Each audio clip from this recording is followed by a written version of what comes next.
హైదరాబాద్ మహానగరంలో పెరుగుతున్న వాతావరణ కాలుష్యం ప్రమాదకర స్థాయికి చేరుకున్నది. దక్షిణ భారతదేశంలో అత్యంత కాలుష్య మెట్రో నగరంగా మారిందని గ్రీన్ పీస్ ఆఫ్ ఇండియా తాజా అధ్యయనంలో వెల్లడైంది. బెంగళూరు, చెన్నై, హైదరాబాద్, కొచ్చి వంటి దక్షిణ భారత మెట్రో నగరాల్లో వాయు కాలుష్యం స్థాయిని తెలుసుకోవడానికి గ్రీన్ పీస్ ఆఫ్ ఇండియా సంస్థ సర్వే నిర్వహించింది. ఇతర నగరాల కంటే భాగ్యనగరంలో వాయు కాలుష్యం ఎక్కువగా ఉన్నట్లు తేలింది. హైదరాబాద్లో 2.5 pm కాలుష్య కారకాలు ఉన్నట్లు వెల్లడైంది.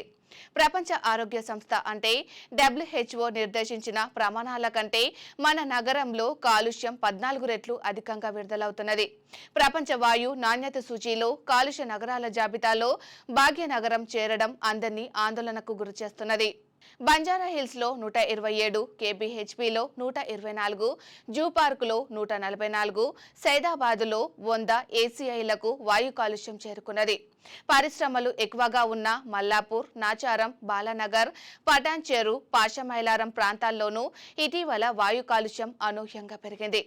దేశంలోని అత్యంత కాలుష్య నగరాల జాబితాల్లో న్యూఢిల్లీ అగ్రస్థానంలో ఉండగా ఆ తర్వాత కోల్కతా, హైదరాబాద్లు ఉన్నాయి. ముంబై కంటే భాగ్యనగరంలో వాయు కాలుష్యం ఎక్కువగా ఉండడం గమనార్హం.